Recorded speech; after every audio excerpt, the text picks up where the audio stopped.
I'm a manager for 6 people. I run a department and also still do individual contributor work on my own. So I'm a super valuable person at my full-time job, which is great. But it's a balance between that and triathlon. And I'm looking at the people that are finishing ahead of me, and they're not squeezing in a swim from 5:30 to 7 and trying to be on a call for 7:30 to 7:45. So I'm trying to figure out in the next couple of years, how can I rejigger the balance to give me a little more space to focus and concentrate?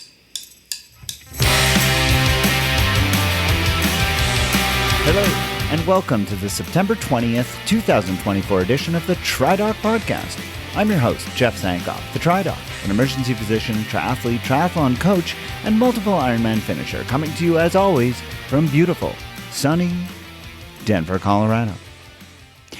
This episode is coming out about 24 hours before the inaugural version of the Ironman World Championships for the women taking place in Nice, France. Last year's event that featured the professional men was, by all accounts, a pretty big success and featured a course that really suited a different kind of athlete than the kind of athlete who would do well in Kona. And so as we are getting ready to see the first time the women tackle this very challenging course in Nice, we are poised to see kind of a similar kind of event where rather than the traditional athlete who would do well in the heat and humidity, and the Kona course is not that difficult, it's really made difficult more by the environment that it's held in. Now we are seeing a race that is going to be made more difficult by the fact that the bike course itself is that much harder than anything else. And so this course is really going to favor a kind of athlete who is able to have a sensational bike, come off of that bike, and then have a good solid run. So who among the professionals that are lining up tomorrow are likely to do well there? Well, the odds-on favorite right now is Lucy Charles-Barclay, who is the reigning world champion in Kona, but also brings with her the kind of skill set that would do well in Nice. Now, she's coming off, again, more injuries, and so we'll have to see what kind of form she's in, but she did well in the Ironman France that took place in Nice just a few short months ago, and she has proven herself to be a very competent bike rider in the mountains. We know that her run has always been a little bit of her weak link, but if she can manage the kind of bike that she's capable of, she could get off well ahead of anybody else, and then it's off to the races for her, and it'll be up to all the super runners to be able to see if they're able to haul her in.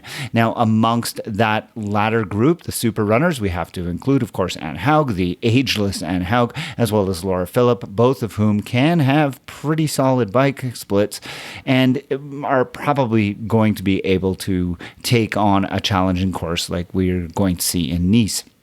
But there are other women as well who stand to do well.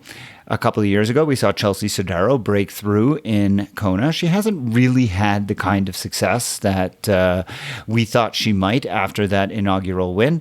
But since that time, she continues to kind of hang out at the top of the sport. I don't expect her to be the winner, though. She's not the type of bike rider that I would think would have success in Nice, but you never know. She might have a breakthrough ride and turn out to be at the top of the podium yet again. But we have to also consider some of the dark horses. The guest on today's program is Fiona Moriarty. Fiona has had great success at the Ironman events, although her skill set really is a strong bike and a strong run. Now, nobody's really mentioning her name because she really hasn't had a very distinguished career to this point in terms of a lot of Ironman wins, but she's the kind of athlete that could do well here. What do you think? Who are your choices? Now, obviously, when this episode comes out, you're only going to have about 24 hours to submit your thoughts on this, but I would be very interested in hearing. Why don't you drop your comments into the private Facebook group for the TriDoc Podcast? If you're not already a member, please do search for TriDoc Podcast on that platform. Answer the very easy questions. I'll grant you admittance, and I'd love to hear what you think in terms of who your choices are for the winners, or at least podium placers, for the Ironman World Championships in Nice. I, for one, am very excited to see how it goes, and I'm looking forward to seeing it. And coming up on the program today on the Medical Mailbag, we have a listener-submitted question around salt. Specifically, what form of salt is really best for us to be taking in when we are on course? We know that more and more manufacturers are switching from sodium chloride to sodium citrate. Why is that? Is there evidence to suggest that sodium citrate is significantly better than sodium chloride in our nutrition? And what does that evidence say? Well, Coach Juliette Hockman will be here in just a short couple of moments, and we are going to look at the evidence behind this question and give you the answers. And I think it's going to be one of those rare times when the answer is pretty definitive. So stay tuned for that. That's coming up very shortly. And a little bit later on, as I mentioned, I'm going to be joined by Fiona Moriarty. Fiona comes from a background of track and field. She moved into a little bit more of endurance running, and then after being faced with some injuries, decided to dabble in the world of multisport, where she found that she was actually quite accomplished. And so after a few years of trying to dial in her swim, realized that she could make a go of it and became a professional in 2019. And since that time has had a very successful career. And as I mentioned, has really defined herself as a very strong cyclist and continues to be a very strong runner. That interview is coming up in just a short while. I think you will enjoy hearing from Fiona, especially given the fact that she's racing tomorrow. So you can get a chance to familiarize yourself with one of the athletes who you might not otherwise know. Before we get to all of that, I want to take my customary moment to thank all of you who have decided that for about the price of a cup of coffee per month, you would like to support this program in the form of becoming a Patreon supporter of the podcast. Patreon supporters get access to bonus episodes that come out about every month or so. And for those who sign on at the $10 per month level, they get a special thank you gift in the form of a pretty cool Boco TriDoc podcast running hat. If you're interested in learning what's involved in becoming a Patreon supporter, I hope you'll head over to my Patreon site, which is www.patreon.com/TriDoc podcast. I, as always, thank you very much in advance just for considering, and welcome any of you who would decide to join the ranks of the Patreon supporters of this show in the future.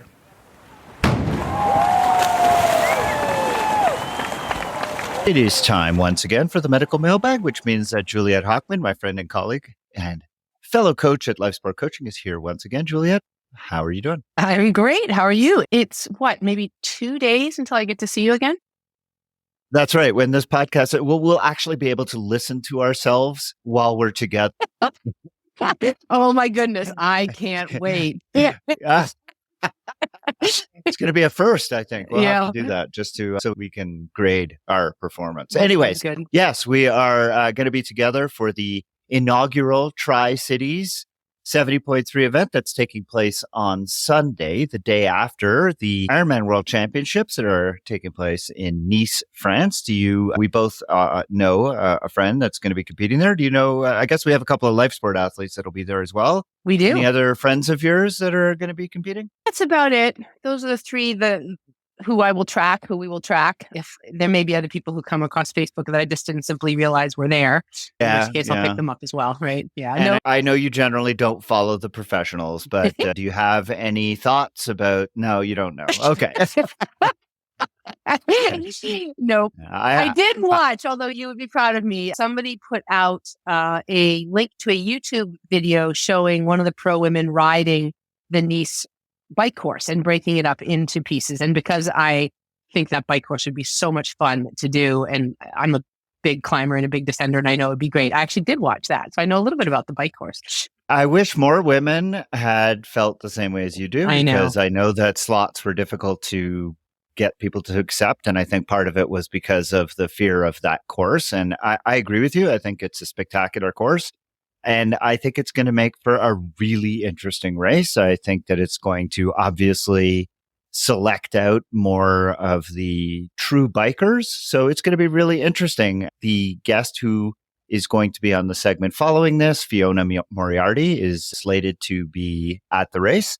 And she is a very strong cyclist. So she could be a dark horse, although that would be a huge breakout for her. But she could be. This course favors a dark horse, somebody who is a strong cyclist who would perform well there. So we'll see. I think it's going to be a really interesting event, and I hope a big success. I hope that the women who participate have nothing but hugely positive reviews. Nice is just such a beautiful so venue, pretty. And the guys loved it last year. They thought it was great. And I do think it's exactly. I know there's this ongoing debate about taking it all back to Kona and everything else, but Kona favored a certain type of athlete and Nice is going to favor a certain type of athlete. And I think it's great that this type of course tests a different type of athlete. So I'm looking forward to it. Yeah, couldn't agree more. And I think that over time, I think we'll see more acceptance by athletes to go there or to wherever they decide to move it next. But yeah, I'm hopeful. We'll see. I think it's going to be a good show. To the matter at hand, we have a question submitted by listeners. So what are we tackling today? So this question comes from Michael Flanagan, who submitted it on the Facebook TriDoc podcast private group. Thanks so much, Michael, for sending this. And we always do much better when we have questions that come from our listeners because we are curious to know what you're curious about. And he says, a lot of hydration manufacturers like Scratch and Mortal Hydration, et cetera, are promoting the use of sodium citrate as opposed to sodium chloride. Is there any scientific proof of one being better? Does one replace the sodium faster? Does one lead to improved performance compared to the other? So Jeff, explain to us the difference between sodium chloride and sodium citrate. But maybe first, let's talk a little bit about the role of salts or sodium in general in helping us stay hydrated out there on these long endurance activities. Yeah, that I think is really important to go over. And I've discussed salt several times on different episodes. We've talked about exercise-induced hyponatremia, which is a very serious and potentially fatal problem that can arise if athletes don't replace electrolytes. So I urge you to go back and find that episode. I'll put a link to it in the show notes. We've also talked about different kinds of how much salt you need, things like that. And I think it's worth just going over quickly why we need salt, what salt does, and what salt doesn't do. Our bodies are always seeking to maintain a physiologic status called normostasis. Basically, our bodies do have all of these processes in place to try and keep a homeostatic milieu where everything in the body is basically constant. And one of those things is the concentration of salt or sodium in our bloodstream. And there's a variety of reasons for this, but sodium is integrally tied into our hydration status. And so our kidneys handle salt as a substitute for water. Our kidneys can't handle water, but they do handle sodium molecules, and water follows sodium. So when we start getting dehydrated, our kidneys start holding on to sodium and water will follow it. Now, when we sweat, when we're exercising and we're sweating to try and keep ourselves cool, we tend to secrete sodium in that sweat. And so we have losses of sodium that are ongoing as we exercise.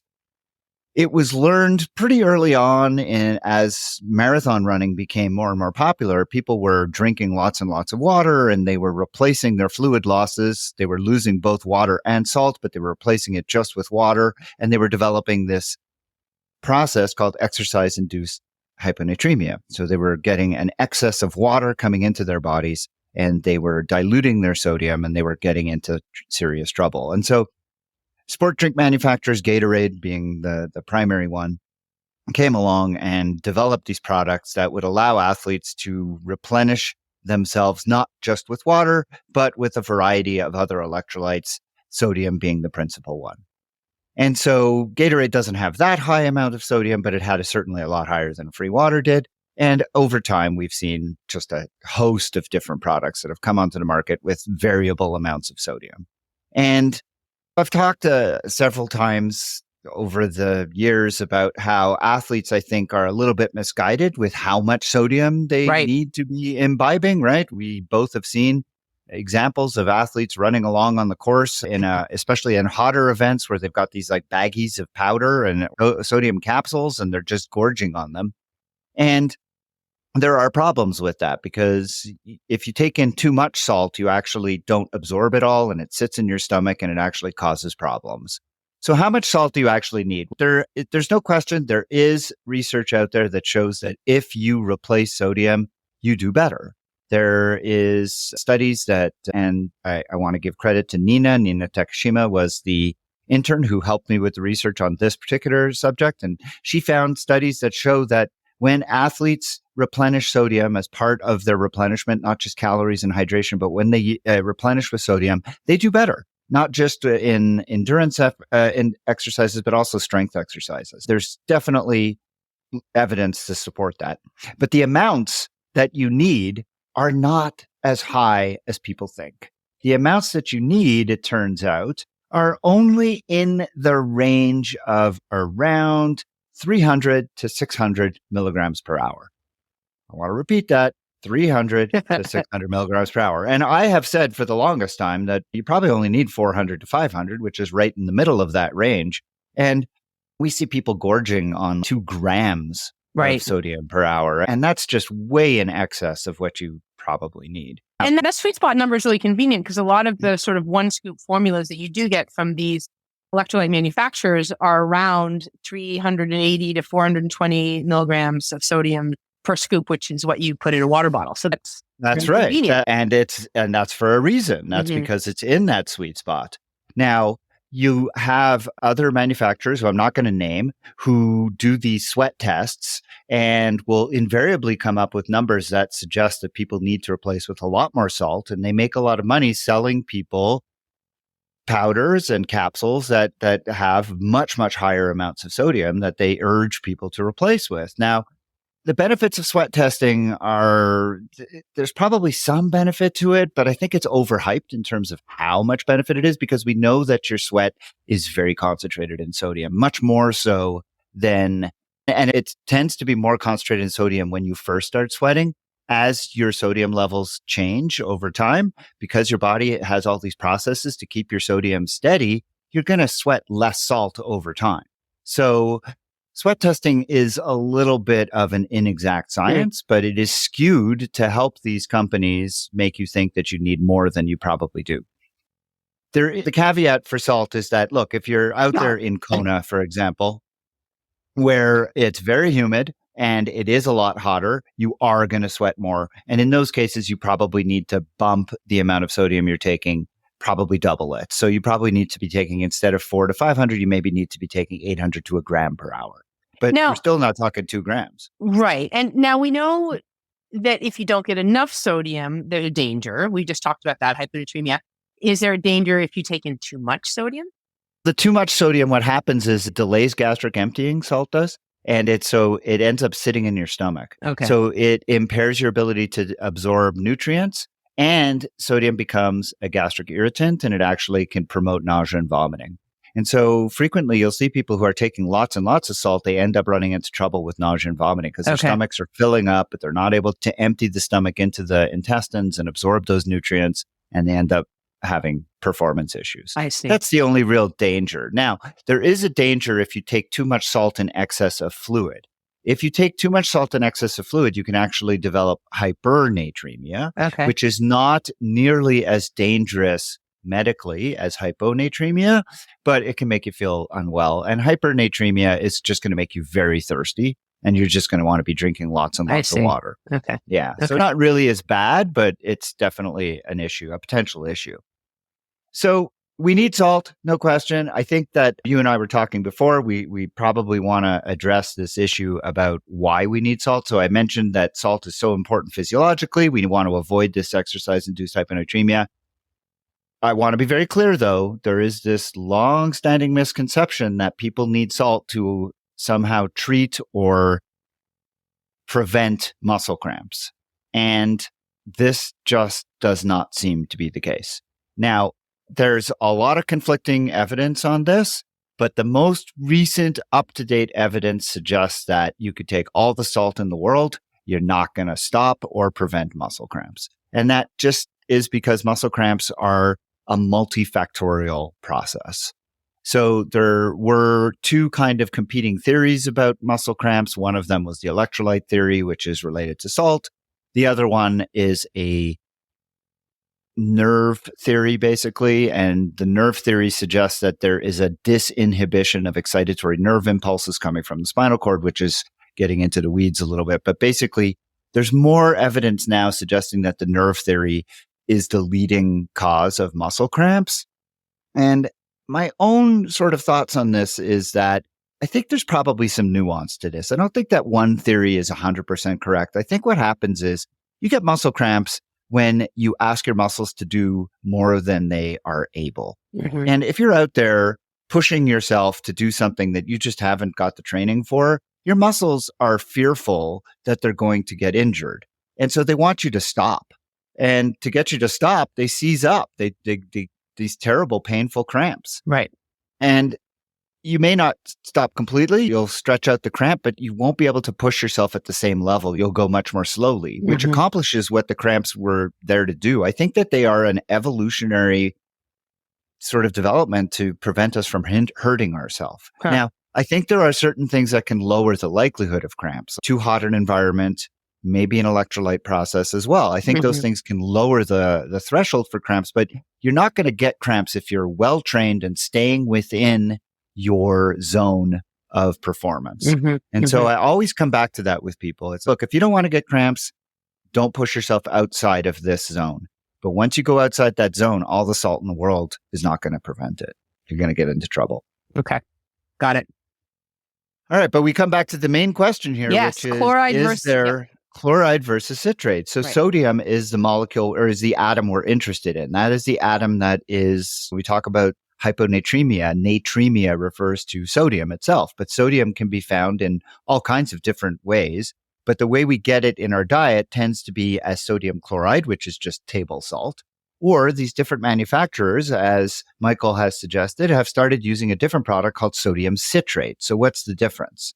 Sodium chloride, when it's ingested, it dissolves in our stomach acids and our different gastric and digestive juices, and it just disassociates into both sodium and chloride atoms, which is fine because our body is most interested in sodium. Turns out we don't really care so much about the chloride atoms. And in fact, there was a study that Nina found that actually showed that when we're exercising, we tend to absorb sodium pretty well, but we don't absorb chloride all that well. So chloride atoms seem to hang around in the stomach and the intestine, which is interesting because you usually will pick up a positive, like a cation like sodium, and has to go with a negative anion.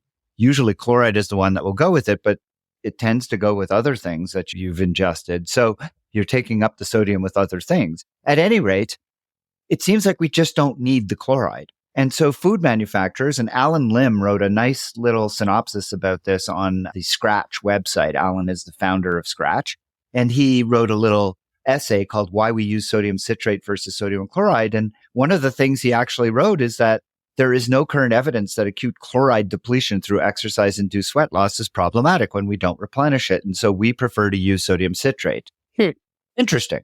So the other reason, though, is that sodium citrate has a lot of different theoretical benefits to it, which actually have borne out with research. One of them is that sodium citrate has a lower osmolar load. What does that mean? All of these things, sugar, salt, they make for what's called an osmolar activity of the fluid. When you dissolve them in water, they have an osmolar activity, and they can draw water across the intestinal membrane into the gut and actually cause bloating. Well, sodium citrate has a lower osmolar load than does sodium chloride. So that's a good thing. The other positive theoretical benefit is that chloride itself is felt to be more irritating to the stomach than is just sodium.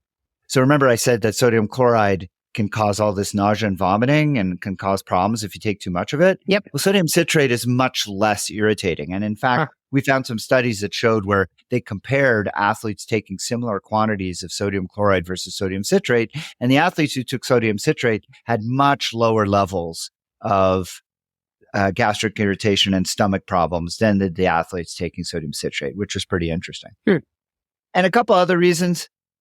Citrate allows for binding 3 molecules of sodium, whereas chloride allows for binding 1 molecule of sodium. Oh, or that's 1 interesting. atom. Okay. Yeah, so you can actually get triple the amount of sodium by doing trisodium citrate than a single molecule of sodium chloride, which is another nice thing because it allows them to use less overall quantity to give you 3 times as much sodium, which is a nice benefit.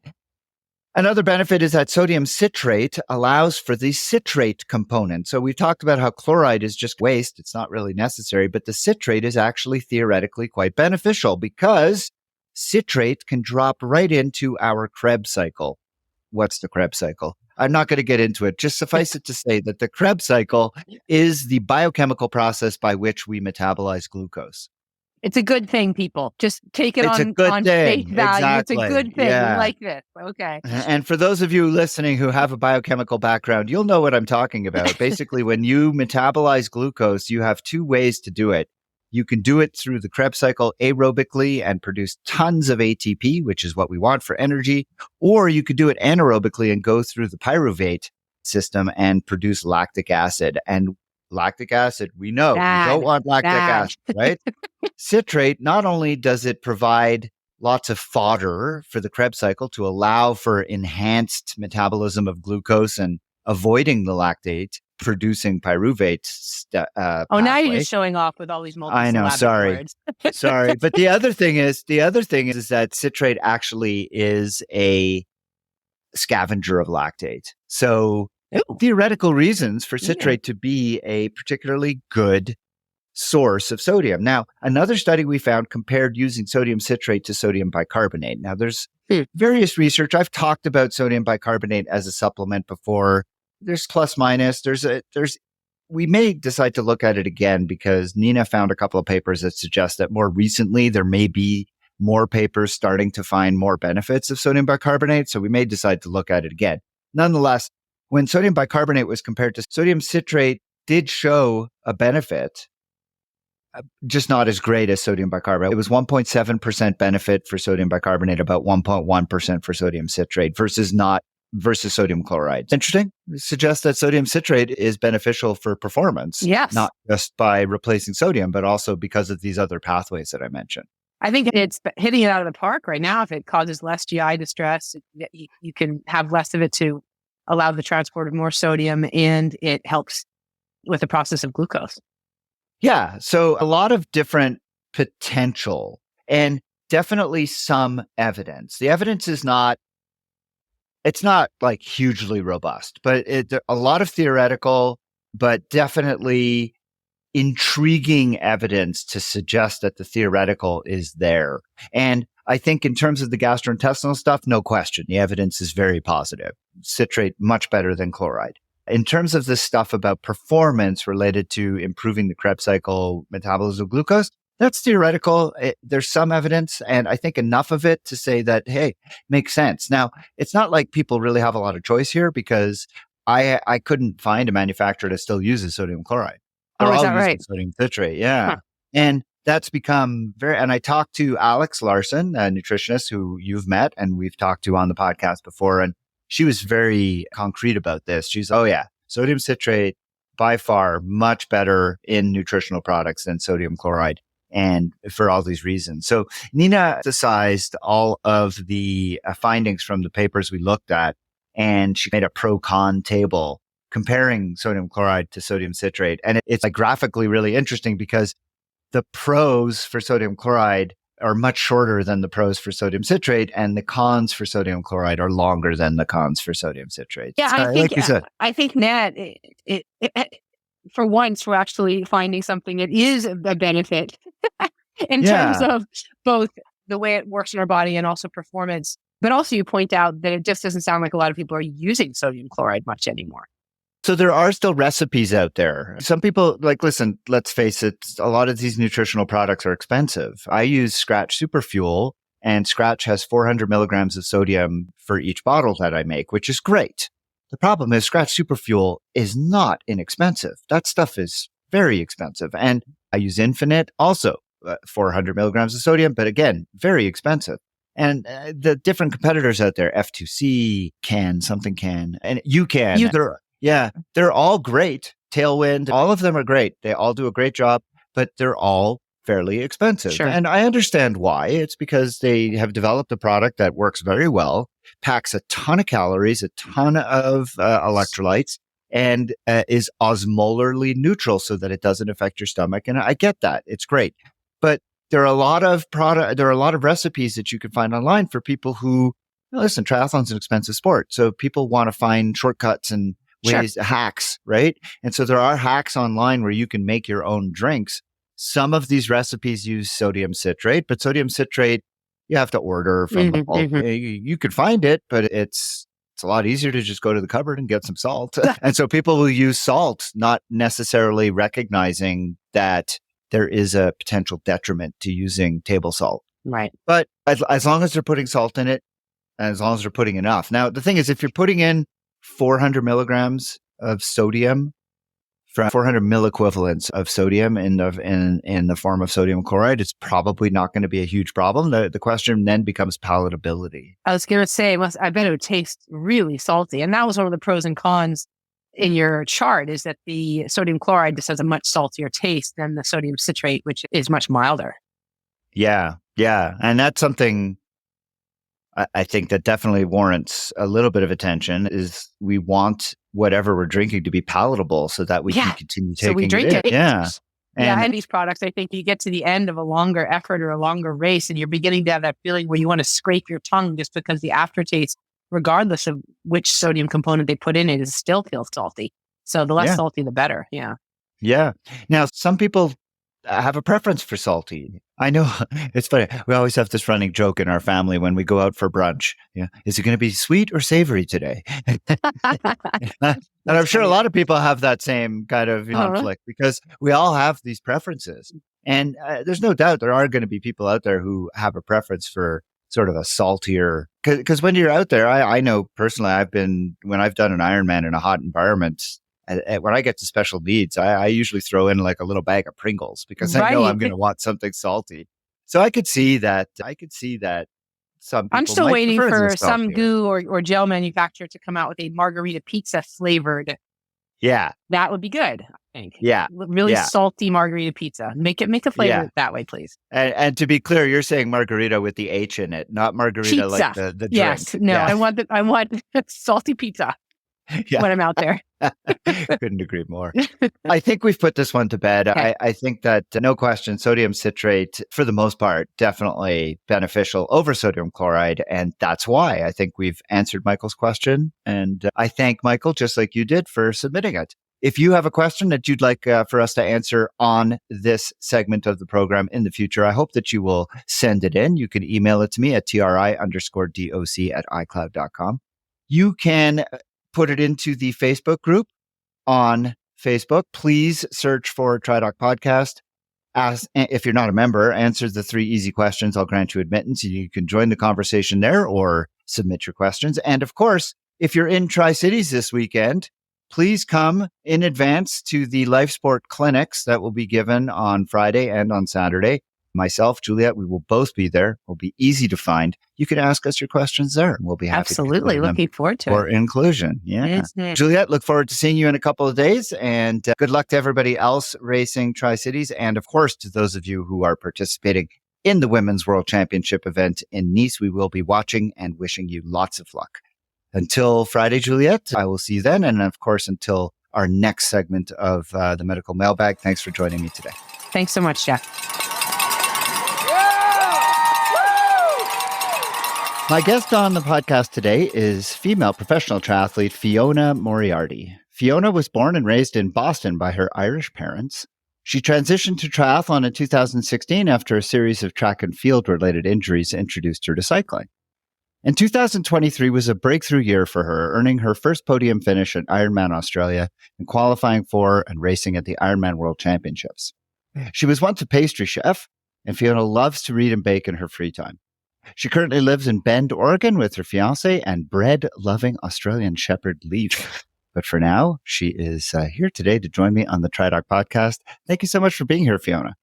Thanks for having me. And reading that out loud always feels a little humbling and, you're talking about me, but thanks. It's so funny. It's almost every guest says that. And it is interesting when you ask people to tell them about themselves. It's easy to put it down, but then the second somebody actually reads it out loud, it's, wow, I've really done all those things. It's interesting, right? Yeah, it is a gut check, and you want to make sure that you're being honest. But yes, I did do all of those things. And yes, That is my background. So yeah, I get there has to be some kind of social psychological connection about the difference between saying the things out loud that you're actually doing and reading them. They're different. So tell me how you ended up in triathlon. You came from track and field. What was your specialty there and what led you to multisport? Oh man, what a time to be talking about it. The US track and field trials were just ended yesterday, and it always brings back so many big feelings for me. But I ran the 400 and 800 through the high school and college. And then after I finished college, I moved up in distance to the 5K and 10K with a pretty serious running group in Boston. It's like the feeder group for Team New Balance in the Boston area. Oh, that's really interesting. The listeners will be well aware about my son because I talk about him all the time because I'm his biggest fan. He's going into his sophomore year in high school and he is an avid cross country runner. And he does not excel in the middle distances. He really is more of a long distance runner. And I find it interesting that as a 400 to 800 runner, you were able to transition to longer distances. What was that like? My coach at the time had said to me, like, hey, you're doing your best, but I was still only just starting to hit 57s and 58s, which is like fine and super fast for a regular 400, but that's not in the context of track and field. Women are running 50 flat. So my ceiling was there and it was not going to get raised anymore. When I graduated, I think it's a lot easier for folks to find community in longer distance training. And I had one of the coaches at Williams, I went to college at Williams College, was coaching folks independently and was focusing on 5K, 10K. So I just connected the dots of, okay, this is somebody that I know. I think I could be good, or I had some weird premonition that I could be good if I just ran for longer and that I had never had the opportunity to try. And it wasn't really a thoughtful process. It was more like factors contributed and I just followed the path. Interesting. And what was your injury that led you to need to take a break from running and get into cycling?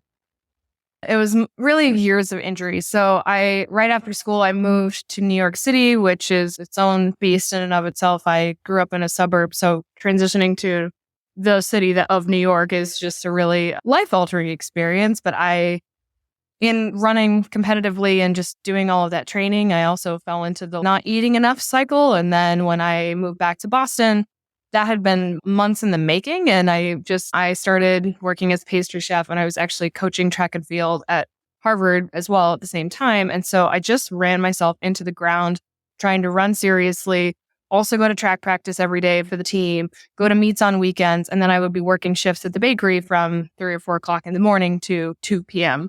So I never actually gave myself time to think or take care of myself. And years of that, or I should say months of that, stacked into about a year. And then I wasn't eating enough. I got really sick and didn't know why. And I started passing out at work. I was run commuting from the bakery to practice. And then I passed out and hit my head and ended up in the hospital and was diagnosed with celiac disease, which was very ironic at the time because the bakery I was working for was called Flour.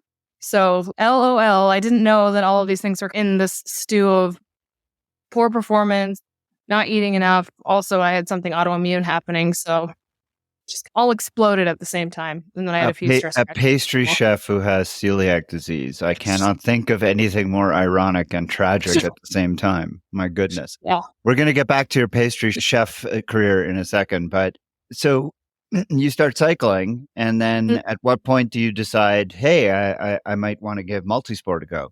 That year-wise, I think it was like 2015 or so, but I bought a bike. I had absolutely no business buying the bike that I bought. I was not working this fancy job that could afford me this road bike, but I completely extended myself and bought a road bike and absolutely just loved the feeling of not having any pressure on me. I had been trying to hit these standards for track and trying to run fast, and it was just this like very internally pressure-driven situation. So to be on a bike and just keep going and see what I could do was just such a liberating feeling. And I had no reason to think that I could be very good at it, but I just had a feeling that if I retaught myself how to swim, that like maybe I could really do this, which seems crazy now, but I don't know. I just had a feeling that if I gave it a shot, I could be very good at it.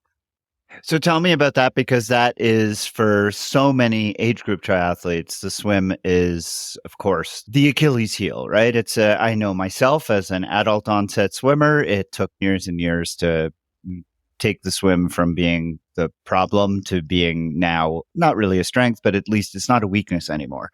So as somebody who came to the sport in 2015 and turned pro in 2019, you obviously were able to figure out the swim pretty quickly. So obviously your aerobic engine didn't hurt, but swimming is such a technique heavy kind of thing. So how are you able to make that happen?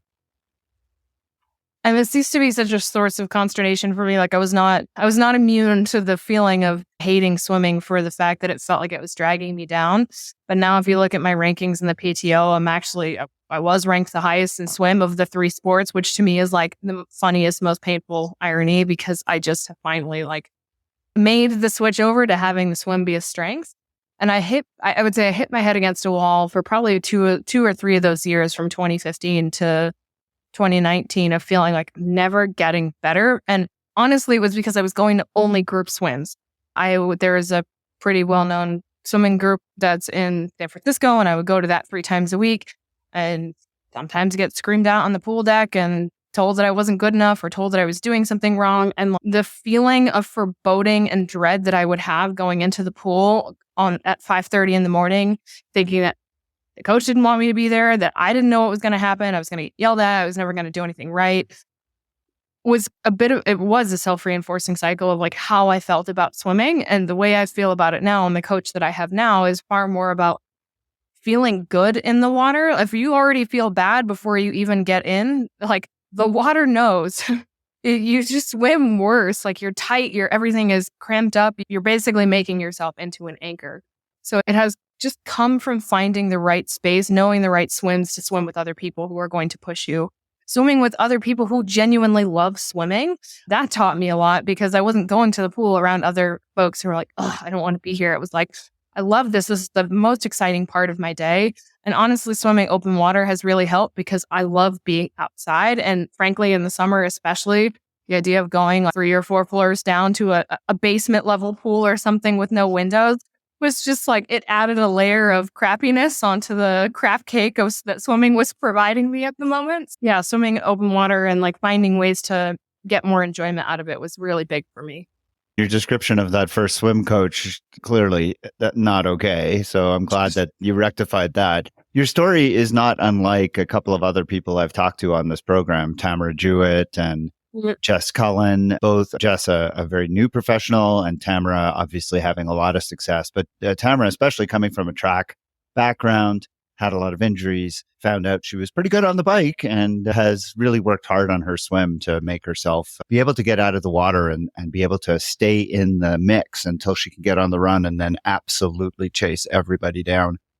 It sounds like you are able to get yourself either out with the front group on the water. And by the way, I have to say, we've said irony a couple of times, and I think it's great that you can't spell irony without all the letters from Fiona Moriarty. I just had to point that out. Yeah. You are able to get out now, obviously, around the front group. And is the bike also a strength for you, or are you basically relying on your run to make up? No, I think the thing was really hard for me at first is that I got so much better at the bike so quickly. I almost had to reassess my own identity, that I came to the sport as a runner, but I was overperforming, and not overperforming, but my cycling became much stronger than anything else. And it's been a process to figure out where and when to like really utilize that, because when I'd say in my earlier years of being a pro, there are a couple of races that I can look at now and know that I overbiked, and so my run was garbage afterwards, because I wanted so badly to be a factor and to be relevant and to keep up with folks and to use my strength to the best of my ability. But it was completely at the expense of having a strong run afterwards. It has been wonderful to see the swim dividends pay off in such a tangible way. Like I just did Cairns a few weeks ago, and I felt confident on the starting line, knowing that there were a couple of folks like Lauren Brandon, Lottie Wilms, Becca, her last name is escaping me right now. Becca Clark, who are super swimmers. They were going to come out in 50 minutes. So I'm nowhere near them. But I'm like 50. I could get to a 55 or a 56 if I was on somebody's feet. And I soloed a 58 by myself and left the next group behind me coming in at an hour. And the difference between my 6th place finish and a 7th place finish came from that swim. And so it got me away from the group. Granted, I was riding by myself for quite a bit. But if you get into a group of people that you're riding with, you're going to go faster and expend less energy. So I was having to bike much harder when my swim was worse.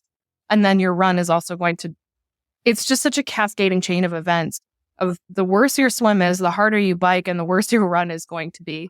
So I have seen myself get better as a result of my swim getting better. And my bike is probably my biggest strength if I look at it independently of one another, of like where I am relative to other folks in the field that I'm racing against. Now, you went pro, not the best time, end of 2019, really an unfortunate kind of time to choose to begin your pro career, but it is what it is. But it was also a little bit late. So for you, chronologically, when did you get into triathlon? How old were you? And when did you realize, oh, I'm going to make a go of this and see what comes of it? Because you have had a very successful pro career. I was just looking at your Palmares. You're constantly in the top 10 in your finishing, and you're nibbling at that podium all the time. You've had 2 podium finish, I consider top 5. So you were 5th in Campeche and 3rd in Cairns. When did you figure out you were good enough at this to give it a go and decide, you know what, I'm gonna go pro and just go with it? Yeah, the timing of me doing that couldn't have been any worse, but I don't think anyone was predicting a global pandemic. I think it was seeing my power numbers for the bike jumped up pretty steadily over the course of a year. And I thought, if I can see what others are doing relative to me, I raced in Peru and I was still an age grouper at the time. And my bike times were as fast as the pro women. Like I would have been a top 5 finisher with my bike time alone. I knew I had work to do in the swim. And then I always figured that my run will come around. I know the speed is there. My run will come around once I figure the other 2 parts of it out. And so I guess it was seeing like that I had components of my race that were competitive with the folks that were racing in the pro field. And then I took my pro card at Victoria. I think that year I had an 83 or an 84-minute half marathon and won. And it was sad for me at the time because I was there alone. And I had been waiting for this moment. And my future husband wasn't there. And I was just like, here it is. I did it. And yeah, I felt at that point confident enough to say, okay, let's just give it a shot. Worst case scenario, I fail and nobody cares. That's great. I like the fact that you were just see what happens. And how long do you think that you'll go with it, with that attitude? Is there a set time that you'll say no more, or is it results that will dictate it? Oh, that's such a good question. I've been reflecting on this quite a bit because I think it's painfully obvious to me that I am doing, it's not just 2 jobs. You're really doing 6 jobs. Why? By being a professional triathlete and having a full-time career. Like I work in a tech company. I'm a manager for 6 people. I run a department and also still do individual contributor work on my own. So I'm a super valuable person at my full-time job, which is great. But it's a balance between that and triathlon. And I'm looking at the people that are finishing ahead of me, and they're not squeezing in a swim from 5:30 to 7 and trying to be on a call for 7:30 to 7:45. So I'm trying to figure out in the next couple of years, how can I rejigger the balance to give me a little more space to focus and concentrate, because it's not just like physical presence in an office or remote office that demands your time, but it's that feeling of not being able to like completely dedicate yourself or focus on what you're doing. Or if I'm on a Zwift ride and I see Slack messages pop up from so-and-so and I know that there's something that we've been working on, it is almost impossible for a brain not to see that and be like, aha, like I should focus on that, even if it's just for a moment. And that feels, your workouts are always at the expense of your attention. And so I just want to see what can happen in the next couple of years if I figure out how to readjust my multiple careers at the moment. 'Cause you're not just expected to do that. You also have to have a social media presence. We maintain a YouTube channel. Like you're a social media person and marketing manager of yourself, and also then your own agent. So like the multitude of things that you have to do in order to be successful or to get the support that would enable you to do one of those things with more focus is a little bit mind-numbing. And So you're essentially doing what age groupers do. There are no age groupers that I know that don't have a job. If they Sure. don't, then they're a trust fund kid, and in which case they're very fortunate. But we all are working our regular day jobs and getting our training in around our family and everything else. But you're doing it at the level of a professional, which is incredibly difficult. And I've spoken to several pros, mostly women, who were very high achieving in their job. Sky Munch, Tamara Jewett as a lawyer, Laura Siddle, who was working in a really high-powered job. The three of them all decided that they were just going to, you know what, I'm really good at this. I'm going to take a year, see how it goes. I'm not going to work. I'm just going to dedicate myself to this professional thing, and we'll see how it goes. And you, amazingly, you are maintaining your job at the same time, because let's face it, the income of a professional triathlete is just not going to compare to what you're probably making in your regular job. And it's nice that you don't have to count on results, because you can, that whatever you're getting from your professional career is just augmenting what you're making already. And I'm assuming that your employer knows that you're doing this and they're supportive of it, which is a great sort of position to be in. But I 100% understand, as a busy physician who has all kinds of demands on my time, trying to get in my training, working as a coach, doing this podcast, all the things that all the balls I have in the air. I can only imagine if I was trying to train as much as you are. I 100% empathize with what that feels like, but also I'm amazed that you're able to get it all done. And kudos to you, because that really is a lot of dedication, both to your regular job, but also to the profession of being in triathlon. So if you look in your crystal ball, I guess this is where we started, and I asked this question, what do you think will be, how long do you think you'll go with it? How long, what will be the trigger for you? Will it be a burnout thing where it just becomes too much to do both? Or will it be something where you'll just lose the passion for it? And what do you think?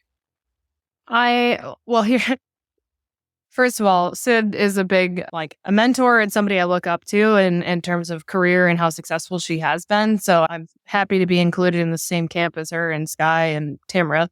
I don't think I would be satisfied if I didn't try to see what I could do in sport without the demands of career. I took 4 months off.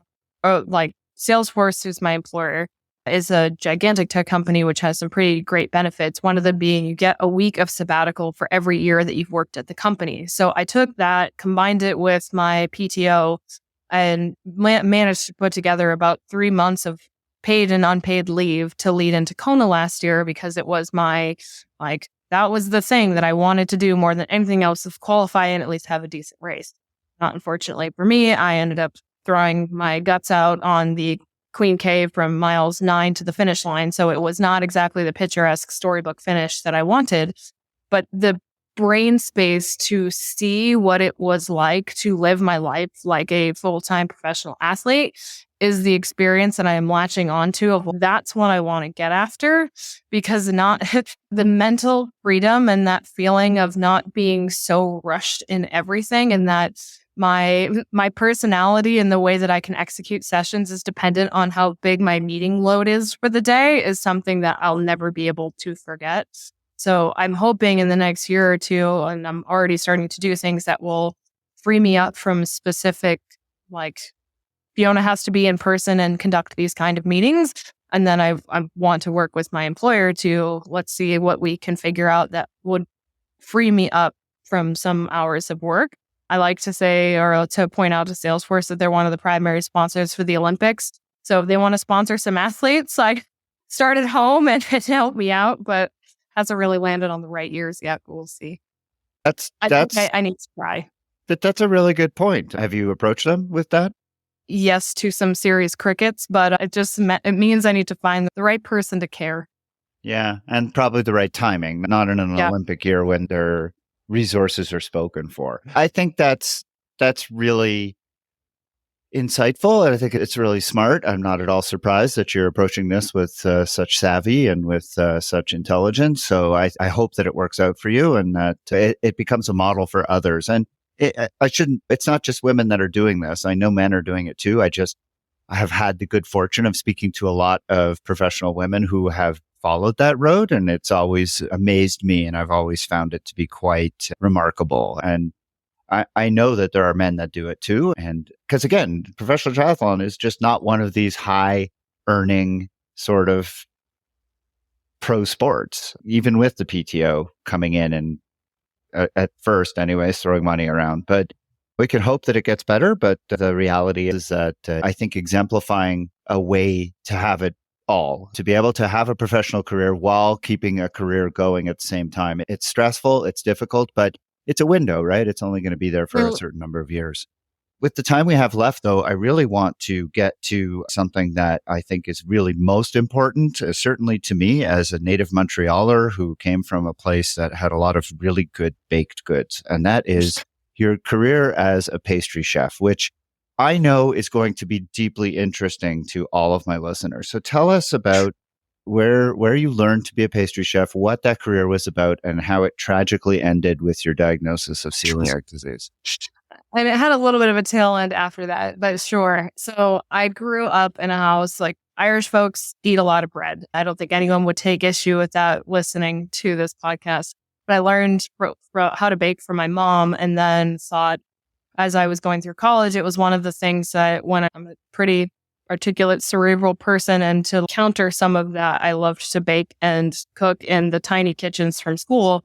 So I just kept doing that. And when I moved to New York, I was working at an art law firm, which was pretty cool. They worked on getting pieces restituted that were stolen during World War II. So like, side note, that was also a pretty neat thing. But law is a really tough career. So I was teaching baking classes on the side, teaching folks how to make cupcakes. It was just something that I applied for and had to show that I was capable of doing it. And so I did that for about a year and a half, and then just applied for the job at Flour and got it. And my specialty was cookies, pies, pastries, like the things that went in the front case. So I have the pan burns to prove it on both my arms because you're in and out of the ovens. And if someone doesn't say that they're behind you, the first thing you do is put both hands up, and I'm burned completely on both of these from getting pushed into the oven. But I have to say, it's one of the most interesting parts of my career development because you don't learn teamwork in such a critical way until it's quite literally the difference between your face in an oven and being safe and how to communicate with other people. So. And you still bake now just for fun? Yes, I do. I bake all the time. It's the thing during COVID, I was trying to figure out how to make better gluten-free sourdough bread, and I finally got it after 4 years of working on the recipe. So now I have fresh bread that actually tastes like bread that I want to eat instead of whatever weird coconut flour situation that costs $10 at the supermarket. So that's awesome. It's something I'll do for my friends, for my own self, for fun. I love it. What do you have left for this year? You told me that you came back from Australia. You had, unfortunately, a little bout of some illness that you're just recovering from. What is on tap for the rest of 2024? Great question. So I'm now qualified for both World Champs in Nice and in Taupo in December. Taupo. Taupo? I thought it was the other way around. It's Taupo. I've only heard it pronounced as Taupo. I've been there, and that's what they called it when I was there. Okay, great. So Taupo. Those are the two big ones on my calendar. I might add Zellamse the 70.3 because right now my points are pretty darn good from doing cans, that if I have some solid performances in the World Championships and then 70.3s, like I could actually end up staying in the top 50. Right now I'm about 30th. So that's the plan. It may change. That's awesome. Zellamse is it's so beautiful. It's a great location, great event. So I hope you get to do that. And maybe I'll get to meet you in Taupo. I'll be there as well. And Nice, of wonderful. Course. That's all amazing, Fiona. I can't thank you enough for taking some time to chat with me today on the podcast. This was a really great conversation. It's always interesting to meet different kinds of people who are in this sport and how they got there, and learning about how they got there and learning about how they're making the most of it. And you are really exemplifying that. So thank you for taking the time to share your story. Fiona Moriarty is a professional triathlete. She had a 6th place finish in Australia in Cairns. Yes. And then she is headed to the World Championships in Nice for the Ironman and to Taupo for the 70.3 and hopefully some other events in between. Fiona, thank you again for joining me from Bend, Oregon. It was an absolute pleasure chatting with you today. You too. Thanks so much. Hi, my name is Denise Haslick, and I'm a teammate of the TriDoc and a proud Patreon supporter of the TriDoc podcast. The TriDoc podcast is produced and edited by Jeff Sankoff, along with his amazing interns, Cosette Rose and Nita Takashima. You can find the show notes for everything discussed on today's episode, as well as archives of previous episodes at www.tridocpodcast.com. Do you have questions about what was discussed on this episode? Have a question about some hot new gadget or trend that sounds too good to be true that you'd like the TriDoc to sanity check on a future episode? Send Jeff an email at try_doc@icloud.com. If you're interested in coaching services, be sure to check out tridoccoaching.com or lifesportcoaching.com, where you can find information about Jeff and the services that he provides. You can also follow Jeff on the TriDoc Podcast Facebook page, TriDoc Coaching on Instagram, and the TriDoc Coaching YouTube channel. And don't forget to join the TriDoc Podcast private Facebook group. Search for it and request to join today. If you enjoyed this podcast, do the TriDoc a solid and leave a rating and a review. And if you haven't already, be sure to subscribe to the show wherever you download it. And of course, there's always the option to become a supporter of the podcast at patreon.com/TriDoc podcast. The music heard at the beginning and end of the show is Radio by Empty Hours and is used with permission. This song, and many others like it, can be found at www.reverbnation.com. Be sure to visit and give small independent bands a chance. The TriDoc podcast will be back again soon to answer another medical question and chat with another amazing person in the world of multisport. Until then, train hard, train healthy.